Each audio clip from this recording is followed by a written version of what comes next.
I feel relieved, yeah. A bit emotional, but yeah, it's a good day. As BC records another day of high case counts, there's a brand new immunization center that's up and running in Metro Vancouver tonight. We'll tell you where it is and the next age group that's able to book a vaccination appointment. Well, we're starting to hear maybe glimmers of what the rest of the summer is going to look like from a tourism perspective. Spring is here, but many people are already looking ahead to summer and maybe a potential vacation. But there's a lot of uncertainty about travel in the months to come, and it's forcing many in the tourism sector to be more flexible than they are comfortable with. From an MVP on the court to a star on the screen. Just ahead, we shoot hoops with Reed DeMello, who just started a new commercial airing during TV's biggest college basketball event. This is another day of high case counts for COVID-19 in BC. There are 682 new cases of the virus, and one more person has died in the last 24 hours. So far, more than 557,000 people have received the vaccine in BC. Speaking of vaccinations, the province has once again made some adjustments to the vaccination rollout schedule. And another age group has been bumped up by a couple of days. As of tomorrow, anyone who is 76 years old or born in 1945 can call and book an appointment. And so can Indigenous people over the age of 55. After tomorrow, people who are 75 this year can start booking Thursday at noon, and 74-year-olds can book their appointments starting this Friday. The Fraser Health Region is opening 5 mass immunization clinics this month, and one of them is already up and running. The North Delta Recreation Center is now available for appointments, and people we spoke with today were relieved to get their shot. It was good, yeah. I really felt safe and efficient. It's very organized, very slick, everybody was very courteous and helpful.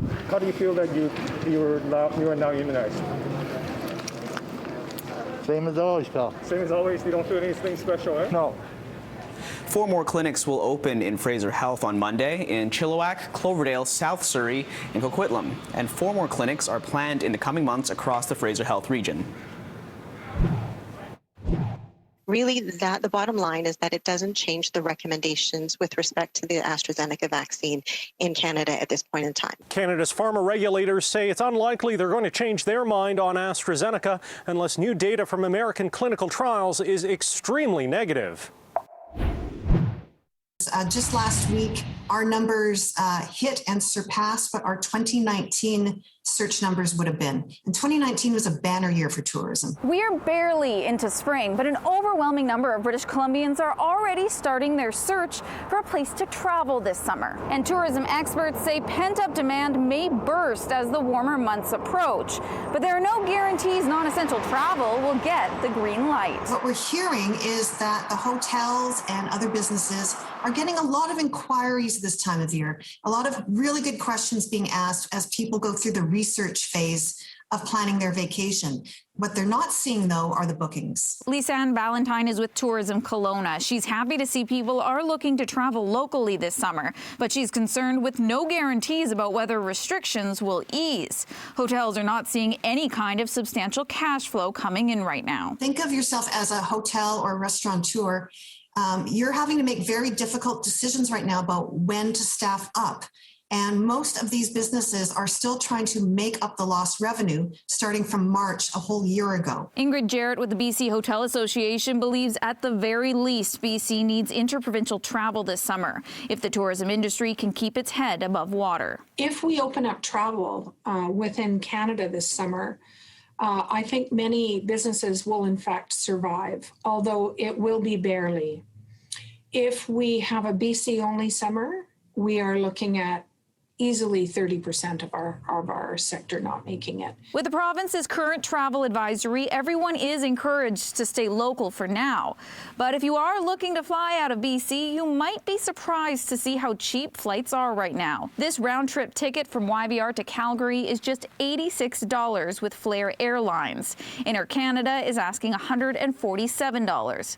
But experts say we shouldn't expect these kinds of prices to stick around. Once travel resumes again demand, particularly international travel, you'll see the pent-up demand and people will begin to book those flights. On Monday, Dr. Bonnie Henry maintained we could be in a post-pandemic world by the summer if we keep following the current health orders and hold our ground. Find our balance, our path to get to those brighter days, which are not that far away now. So let's make spring, this next 3 months, the time to be outside. Many hotels are hiring right now. And we're seeing it right across the tourism industry, but it is still going to be a very difficult year. In New Westminster, Ashley Burr, City News. Tomorrow marks the 30th anniversary of one of the most high-profile missing persons cases in Canadian history. Michael Dunahee was just 4 years old when he disappeared from the playground of Blanchard Elementary School in Victoria on March 24, 1991. Tomorrow, Victoria Police and the Dunahee family will release an age-enhanced forensic sketch of Michael, who'd be 34 years old today.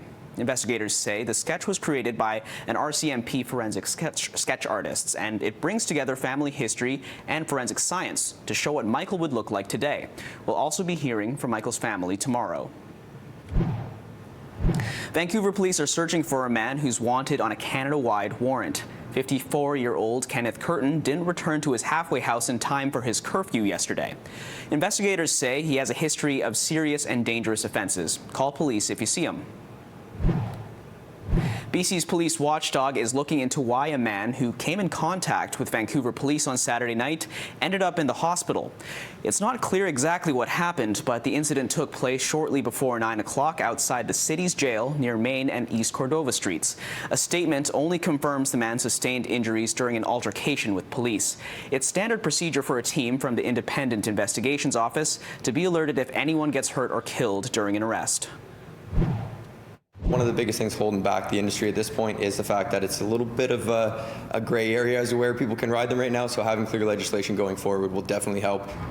A newly approved pilot project will give people a new way to move around the Lower Mainland. Just ahead, the plan to assess the safety of e-scooters in traffic. Questions are being asked about a $645,000 outdoor toilet the City of Vancouver has planned for Cooper's Park in downtown near Rogers Arena. Installing a toilet isn't the issue, not even a state-of-the-art self-cleaning one. It's the exorbitant installation cost. When you're dealing with the public and you're dealing with things like waste, you definitely want something that is self-cleaning, so low maintenance. So that all sounds fine. It is the installation part where we're asking questions about why on earth did the cost balloon to hundreds of thousands of dollars. And for the Liberals, also the fact that the funding is from a provincial recovery grant program and could be done for way less. A number of other municipalities have reached out to me and others for the last couple of days saying that they purchased the exact same toilet for a lot less, including utility hookups, water and sewer, pouring foundations, doing some landscaping and so forth. Esquimalt installed one of these toilets a year and a half ago for $150,000 as one recent example. A park board commissioner saying the project is still with staff and has yet to come before the board. Most folks could build a couple at least decent homes for that amount of money. So I think people are right to ask if this is truly a waste of money. Are we really flushing money down the toilet? For City News, I'm News 1130's Lisa Yuzda. For the first time in more than 2 years, the federal government is getting set to table a budget. Finance Minister Chrystia Freeland says her Liberal government will unveil its budget on April 19th. The feds opted not to introduce one last year due to the uncertainty caused by the COVID-19 pandemic. I'm seeing a lot more people turning to this as their main form of transportation. There will soon be a new way to get around the Lower Mainland after the province approved a pilot project that will allow electric scooters to legally cruise streets and bike paths in several municipalities. One of the biggest things holding back the industry at this point is the fact that it's a little bit of a gray area as to where people can ride them right now, so having clear legislation going forward will definitely help people feel more confident on this, and as well being able to get out and about and be more socially distanced, staying away from things like public transit. The pilot project will test the safety and feasibility of electric scooters as transportation in Vancouver, West Vancouver, North Vancouver City and District, Kelowna and Vernon. The rules of an e-scooter are the same as an e-bike. Riders must be 16 or older, wear a helmet, and follow the rules of the road for cyclists. A driver's license and insurance are not required. It's definitely very exciting news.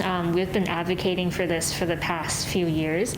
While motorized scooters are not currently allowed to cruise on roads, businesses that sell them say they have been gaining popularity. Over the last couple of years, electric vehicles in a whole are really catching on. Now that the pilot project's going to be in place, I can definitely see a lot more interest. Amendments to the BC Motor Vehicle Act in 2019 allowed communities to collaborate with the province in the 3-year pilot project.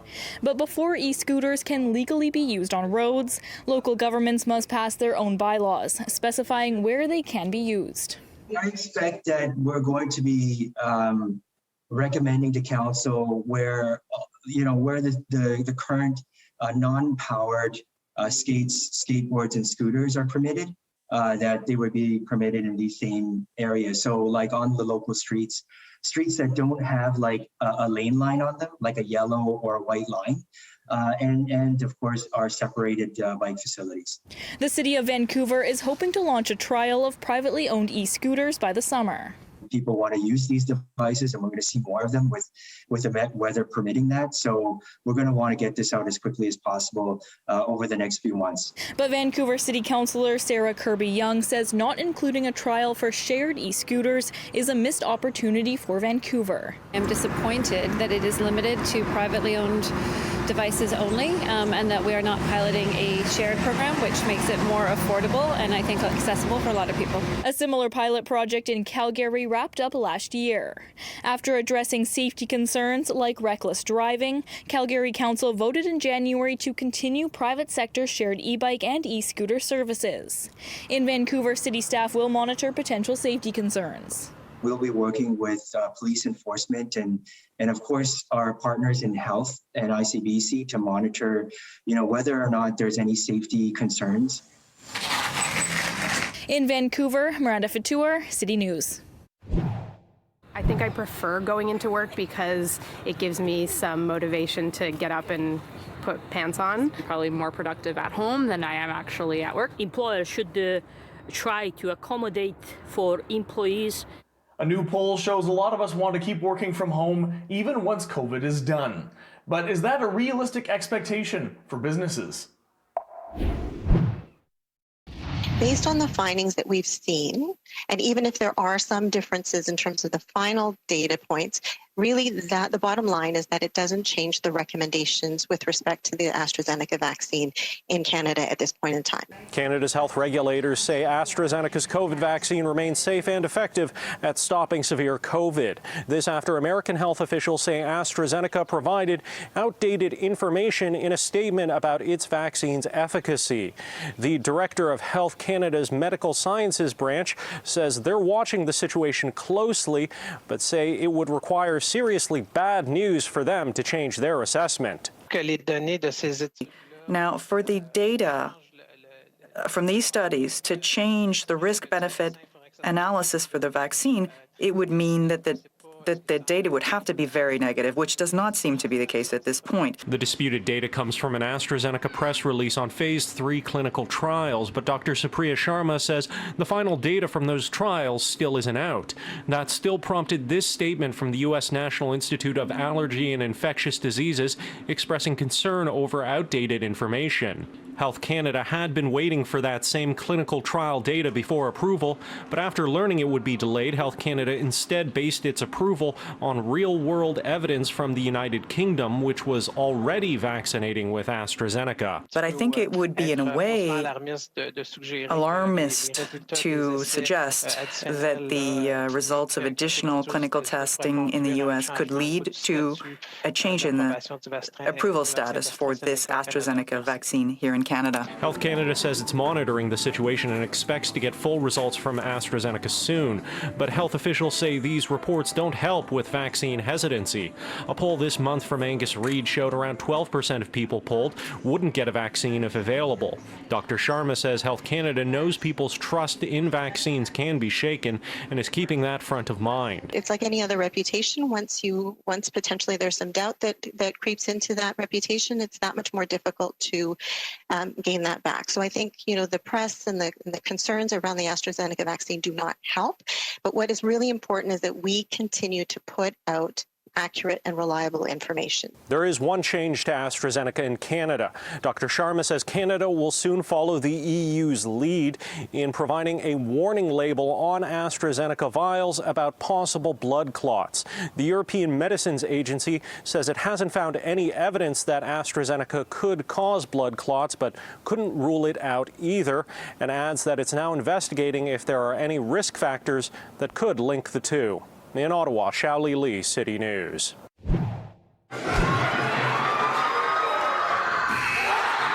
2 years ago, he hit a three-pointer that was heard around the Lower Mainland. Now, Reed DeMello is back in the game, starring in a new commercial that's airing during the NCAA March Madness tournament, TV's biggest college basketball event. Here's to those who impact the game without even playing. Yeah, how was the entire experience? Tell me about the day. How did it go shooting that thing?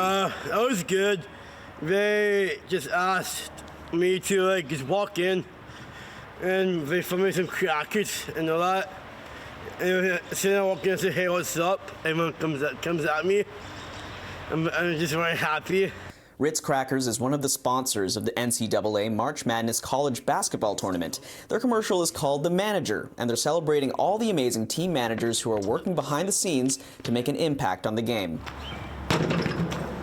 Nice.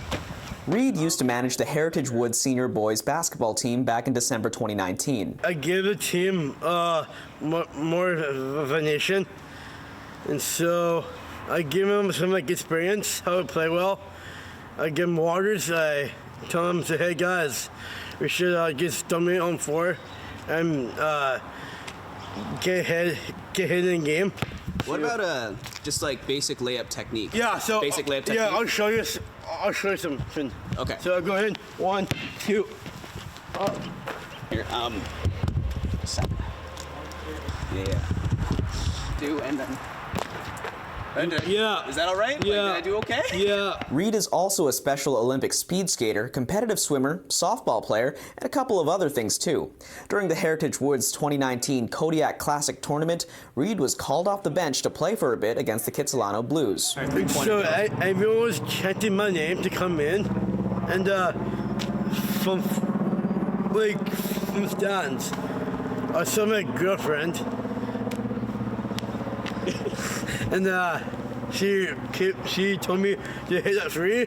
I just hit it, and we went in. See, I hit the basket. Everyone was going nuts for me. Nice. How'd that feel? Good. And I was crying tears after that. Yeah. Reed turns 20 this April, and he says he's thinking of trying out for college ball at UBC and UVic. In Port Moody, Kier Junos, City News. Hey, that's what's up. This is the newest member of the BC Ferries fleet, and it now has a name.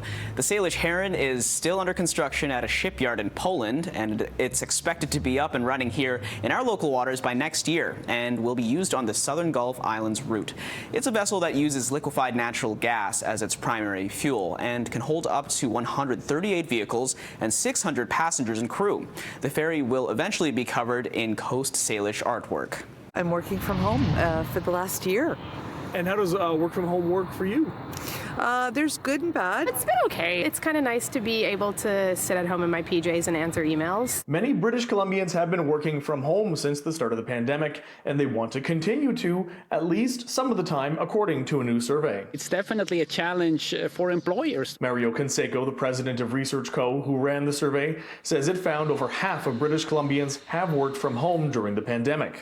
And a third of those who have worked from home during the pandemic believe they will be able to keep doing it, at least once or twice a week, even when the pandemic is done.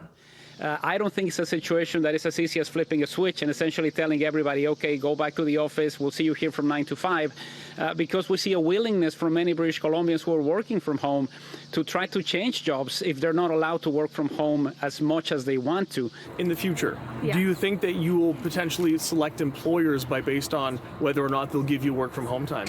Interesting. Oh, that's a really good question. I'm actually pretty happy to have this job in this faux recession kind of vibe that we're going through, so I'll probably stay with them.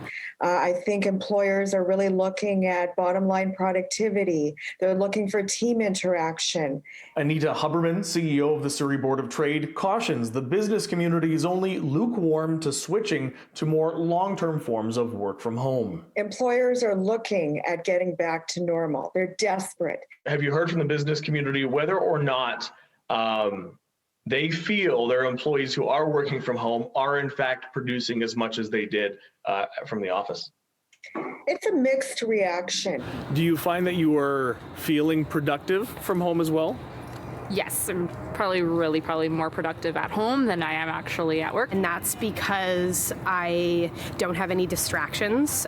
You have some employees that are just amazing. They're so productive at home. They're keeping engaged digitally with those that supervise them. They're meeting their work plans, meeting their goals.